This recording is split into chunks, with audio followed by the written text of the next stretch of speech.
On June something, Iranian forces made a move near the Strait of Hormuz that they almost certainly believed would rattle Washington. It didn't rattle anyone. It triggered something that had clearly already been sitting loaded and ready. Within days, American strikes weren't hitting radar stations or missile batteries anymore. They were hitting bridges, railways, port control, towers. The kind of targets a military only hits when it has spent months mapping exactly where a country's arteries run. This wasn't improvisation. This was a plan that had been waiting for a trigger, and Iran just handed it one. By the end of this video, you'll understand exactly why that provocation may go down as the single biggest miscalculation of this entire war. And there's a part of this story buried past the headlines that changes how you see everything that's happened since. Stick around, because we're getting to it. If you want the version of this war nobody's summarizing correctly, hit subscribe now, because this channel goes past the missile counts and into what's actually deciding who wins. Now let's rewind to how this war actually behaved before that shift happened. For months, this conflict had a rhythm to it. Iran would do something provocative near the strait. Washington would answer by hitting a military target, a radar site, a naval asset, an installation with soldiers inside it. Then it would reset. Strike, counterstrike, pause. Even the body counts felt almost choreographed, like both governments were quietly agreeing not to cross some invisible line neither wanted. To name out loud, it looked chaotic on cable news. In practice, it was closer to a controlled burn. Then it wasn't. Reports started surfacing out of southern Iran describing something different. American strikes had hit a cluster of bridges across Hormozgan province. Not symbolic overpasses, but functioning crossings, including one that was still under construction. Near Bandar Abbas, one of the country's busiest commercial ports, a rail junction that fed freight into Iran's national network took a direct hit. And at that same port sits the country's one deep water facility, capable of reaching open ocean without ever touching the Strait of Hormuz. According to reports, the control tower that ran that facility is simply gone. Stop and actually picture that for a second. That's not one lucky hit. That's not a stray impact from a strike aimed at something else nearby. That's a deliberate campaign against the physical skeleton holding a country together. The bridges, the rail lines, the ports that move fuel, food, people, and weapons from one coast to the other. Take that away, and you're not degrading an army anymore. You're locking an entire nation in place. And it kept going. Iranian officials said a water pumping station near Bandar Abbas was also hit. Power lines feeding the city and the surrounding region went dark. Local accounts described transportation collapsing into chaos, shipping and freight grinding to a halt as the rail damage cascaded outward. Iran's own energy ministry, watching its grid buckle under the strain, actually asked citizens to cut back on electricity use in the middle of summer heat. Read that sentence again slowly. A government asking its own people to turn down their air conditioners because of a war it's either waging or defending against, depending on whose framing you believe. That's not a headline about battlefield momentum. That's a headline about a society starting to crack at the seams, and the damage didn't respect borders either. During Iranian retaliatory strikes, one of Kuwait's power and desalination plants took damage of its own. That matters far beyond Kuwait's borders because millions of people across the Gulf rely on desalination just to have drinking water, and most of the relevant facilities sit within easy reach of the weapons, already in play in this war. What's happening to Iran is one piece of a much bigger, much more breakable regional puzzle. One wrong strike on the wrong facility, and you're looking at a humanitarian emergency spreading across several countries at once. So here's the real question, the one that separates people who actually understand this war from people just watching headlines scroll by. Why would any military planner deliberately pivot from hunting weapons to hunting bridges and power grids? Early in any war, militaries chase what's dangerous right now. A missile that could fire today, a radar tracking your jets, a warship that could sink a tanker tonight. Those targets are urgent because they're active threats in the present tense. Infrastructure doesn't work that way. A bridge isn't a weapon pointed at anyone. A power line isn't advancing toward your position. They're the scaffolding everything else stands on, hitting. That scaffolding isn't about tonight's battle. It's about whether the other side can still function next month or rebuild next year. That kind of targeting doesn't show up in week one of a war. It shows up once you've accumulated enough intelligence to know which bridge is the actual choke point, not the one that just looks important on a map. That's not something satellites alone can tell you. It comes from understanding, in granular detail, how a country's supply chains actually move, where the bottlenecks sit, which routes feed military production versus civilian life. The precision in these recent strikes, the port control systems, the rail junctions tied into national supply lines, the bridges acting as connective tissue for entire corridors, tells you the groundwork was laid long before the first missile flew. This isn't reaction. This is a plan that was sitting ready, waiting for exactly the provocation Iran ended up giving it. Now here's where the story gets genuinely contested and where you need to actually think instead of just picking a side. American officials, including people at the very top, said plainly and publicly that Iranian power plants and bridges would be destroyed if Iran didn't reopen the Strait of Hormuz by a set deadline. No hedging, no diplomatic softening, a direct threat with named consequences. Iran's response was to call for volunteers to form human chains around power stations, a message aimed squarely at the world. Ordinary people will stand between these buildings and destruction. Iranian leadership claimed millions answered that call. Meanwhile, France's foreign minister issued a public warning that deliberately targeting civilian infrastructure violates international law, urging both sides toward restraint. That tension sits right at the center of everything unfolding here. One side calls these legitimate military and economic targets, directly tied to Iran's ability to arm and sustain itself. The other side says bridges, power lines, and water systems cross a line international law was built to protect. Both arguments carry real weight. That's exactly why this moment is so hard to reduce to a single clean narrative, and exactly why it's worth understanding the mechanics instead of just reacting to whatever headline your feed decides to show you. If you've made it this far, you clearly want the full picture, not the skimmed version. Drop a comment telling me what part of this still feels murky to you. I actually read these and let them shape what I cover next. So why does Iran's infrastructure, its bridges, its rail corridors, its ports, matter this much right now? On the surface, it might not be obvious. Iran has spent years locked out of normal banking, international shipping insurance, and outside investment because of sanctions. When the official channels get sealed off, physical routes become some of the last ways a country can still move goods, fuel, and military supplies without every transaction getting flagged by international monitors. A rail line running north towards Central Asia isn't just a passenger route. It's an economic lifeline, one of the only paths Iran has left to trade with countries to the east without relying on the same contested sea lanes everyone else is already watching. A southern port with independent deepwater access, bypassing the strait entirely, isn't just a port. It's an escape hatch, Iran's last unmonitored connection to the rest of the world's shipping.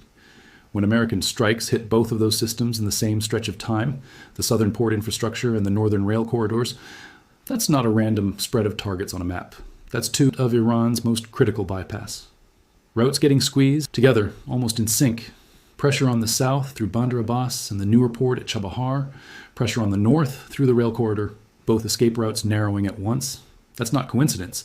That's a strategy built to progressively strip away Iran's alternatives so that whatever backup plan it had, if the strait itself became unusable, keeps shrinking until there's nothing left. Then, there's the deepwater port's control tower. Iranian state media aired footage showing the structure coming down in what looked like a direct hit. That tower mattered because it represented something Iran badly needs. A route to open ocean that never touches the strait. Without a functioning control center, Iran can't safely guide ships in or out of that harbor anymore. Order breaks down. Coordination fails. Every vessel trying to use that route becomes far harder to track or protect. The valve doesn't slam shut completely, but it stops working the way it was designed to. Here's the part that deserves to be said plainly, because it's easy to lose inside all this strategic framing. People have died. Iranian authorities reported multiple deaths and dozens of injuries from the strikes on bridges in Hormozgan province.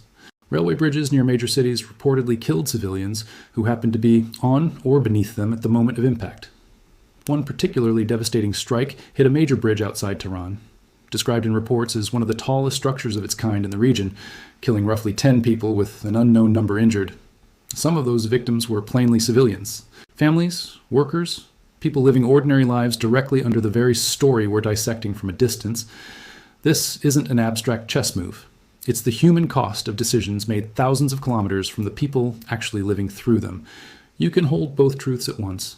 You can understand the military logic behind a target, and you can still recognize that every one of these strikes carries a weight that doesn't vanish once the news cycle moves on. So why would any government knowingly escalate toward this kind of target, aware of both the political and human cost attached to it? Because the message isn't meant for soldiers. It's meant for the people inside government who care whether the economy keeps functioning, whether the lights stay on, whether public patience holds. A destroyed missile depot can be rebuilt quickly if the money and materials exist. A bridge takes months. A rail line takes months. A power plant takes longer still. And all of it needs real engineering capacity, real imported materials, real financing. A country buried under the level of sanctions Iran faces doesn't have that sitting in reserve, ready to deploy. You can't rush in foreign materials when your access to global markets is already choked off. You can't bring in outside contractors when sanctions bar them from working there. You can't take out loans when the international banking system won't process the transaction. That's a different category of pressure entirely. It doesn't end a war with one dramatic strike. It grinds, it compounds, week after week, month after month. This is pressure engineered to work over time, not in an instant. If you're actually trying to track where this war is heading instead of just absorbing headlines, subscribe now, because the next shift could happen any day. And I want you seeing it the moment it breaks, not filtered through a dozen reposts a day later. Let's look at how this kind of pressure actually plays out inside a government, because it's nowhere near as simple as a leadership suddenly deciding to surrender. When military assets get hit, the internal response tends to follow a predictable script. Rebuild, fortify, keep operating, present a united front. But when what's under attack is a country's basic ability to function day to day, that internal conversation fractures fast. Military leaders want to keep projecting strength no matter the cost. Economic officials watch supply chains collapsing in real time and start asking how many more months this is even sustainable. Political leadership is left trying to explain to an exhausted population why the train stopped, why the power keeps cutting out, why prices are climbing, all while trying to keep the country from splintering under the strain. That kind of friction, stretched across months, is exactly the slow burn fracture this style of campaign is built to produce. You're not trying to destroy an army. You're trying to get a government to unravel itself from the inside through its own competing pressures. There's a regional dimension to this too, one that rarely gets the coverage it deserves. When a rail corridor linking Iran to Central Asia gets disrupted, that ripple doesn't stop at Iran's border. It hits every country further down that trade route. It sends every neighboring government and trading partner a clear signal. Staying economically close to Iran right now carries real risk, whatever they keep saying in public. The same logic applies to the ports. Once a major port's control systems become unreliable, shipping insurers and freight companies start recalculating risk for the entire region, not just that one port. Ships reroute, companies hedge, business quietly drifts elsewhere. Those ripple effects can easily outlast the war itself. The isolation spreads wider than any single strike. There's also a diplomatic layer to this that generates far fewer headlines than the strikes themselves. Iranian officials have consistently framed their own actions as defensive and cast American strikes as unprovoked aggression. That's not unusual. Nearly every government at war insists it's the one being forced to react. What actually matters isn't whether Iran believes its own version of events. It's whether that framing still lands with the audiences it needs to convince, at home and abroad. And when a country is this visibly losing the infrastructure fight, claiming pure victimhood gets harder and harder to sustain. On the American side, officials have been unusually blunt about which targets remain on the table if the situation doesn't change, naming power plants and bridges specifically as categories still in play. That kind of direct, categorical language isn't accidental. It's designed to remove any ambiguity about what continued escalation actually costs. It puts the next decision squarely in the other side's hands. You've been told exactly what happens next. The choice and the consequences belong to you now. There's also been a shift among regional players who spent the war's early months issuing cautious statements from a safe distance while quietly hedging their bets. As the conflict has dragged on, some of those same countries have moved toward more direct forms of support, intelligence sharing, logistical cooperation, weapons transfers, the kind of quiet coordination that never gets formally announced but that everyone understands is happening. That shift matters specifically for a campaign like this one, because when pressure is coming from multiple directions at once, it becomes exponentially harder for the country under attack to frame itself as the sole victim of one hostile actor. The isolation compounds, the pressure multiplies. Iran's messaging has leaned heavily on the idea that this is a one-sided assault, and that narrative gets a lot weaker once it's obvious multiple parties are involved. So how do these infrastructure campaigns actually get built? Most people picture a general staring at a map and pointing at a bridge because it looks important. The real process is far more layered than that. Planners ask specific, deliberate questions before a strike goes ahead. If this bridge comes down, how many alternate routes exist? How fast could traffic actually reroute around it? What industries or military functions genuinely depend on this exact corridor? How many civilians live nearby relative to the actual military value of the target? How long would repairs realistically take? That's an entirely different discipline than spotting a missile launcher sitting exposed in open desert. It demands economic intelligence, supply chain knowledge, an understanding of how things actually move, not just where they sit. That's also why campaigns like this one lean heavily on long-range precision weapons instead of repeated close-in strikes. Cruise missiles fired from aircraft, ships, or bombers operating well outside the range of whatever air defenses remained functional let a single night's operation hit multiple infrastructure targets in coordinated sequence without repeatedly sending pilots into contested airspace. Add satellite surveillance and real-time intelligence, and you get operations that take months to plan but only hours to execute. History gives this some useful context because destroying a nation's infrastructure to force political change is far from a new idea. Older wars tried the same basic approach with none of today's precision. Wide area bombing that flattened entire power grids and transportation networks. Those campaigns often failed to change government behavior because the damage frequently didn't connect to anything the regime's leadership personally depended on. Modern precision targeting is supposed to change that math. In theory, it lets planners hit exactly the infrastructure a regime's military and economy rely on, while leaving enough of civilian life intact to avoid the kind of blanket devastation that tends to backfire internationally and can actually rally public support around a besieged government. That's an extraordinarily difficult balance to strike. And based on the casualty reports coming out of Iran, that balance clearly hasn't held. Bridges hit while people were crossing them. Rail facilities struck during working hours. These aren't abstract dots on a general's map. They're direct human consequences of decisions made far from the people living beneath them. So where does that leave this war right now? Iran has been leaning on a specific set of strategic pillars this entire conflict. Control over the Strait of Hormuz as global shipping leverage, an alternate southern port with independent deepwater access as a workaround, a northern rail corridor as another route around sanctions, and enough naval and military capacity to credibly threaten further escalation if pushed. This latest wave of strikes goes directly after Pillars 2 and 3. Port infrastructure, hit. Northern rail corridors, hit. That's not a scattershot target list. That's a deliberate dismantling of Iran's backup plans. And the explicit threats aimed at power plants represent a fourth, entirely different kind of pressure. Not about mobility or trade routes anymore, but about whether Iran can keep functioning as a modern state at all in the near term. The power fails, the economy seizes up, and public patience keeps eroding. There's another thread tying all of this together that tends to get buried beneath the strikes themselves. Diplomatic frameworks that were technically supposed to govern parts of this conflict are still being invoked by officials on both sides, even as the actual fighting has moved well past whatever those agreements were originally meant to contain. That tells you something important about how formal agreements function once a war reaches a certain intensity. They stop acting as hard legal boundaries and start functioning more like a shared vocabulary both sides use to describe a reality that's already moved far past anything either of them originally signed onto. What does history tell us about campaigns built this way? Sanctions, regimes, and infrastructure pressure campaigns rarely produce one dramatic breaking point where everything shifts overnight. Instead, they generate a slow accumulation of strain that gets progressively harder to manage quietly week after week. That hidden pressure eventually forces changes in behavior that can look sudden from the outside, even though they were building beneath the surface for a long time. Whether this war is heading in that direction is genuinely unclear right now, but the target selection in this latest phase strongly suggests that exact kind of calculated grinding pressure is precisely what's being applied. There's also a financial layer to all this that rarely gets the attention it deserves. Every bridge needs rebuilding. Every damaged rail line needs restoring. Every power plant needs repair or replacement. That takes real money at a moment when Iran's access to normal international financing is already crushed under years of sanctions. Under ordinary circumstances, a country facing this level of damage would lean on foreign loans, outside contractors, and imported materials to rebuild fast. Under the current sanctions regime, most of those options are closed off or severely restricted.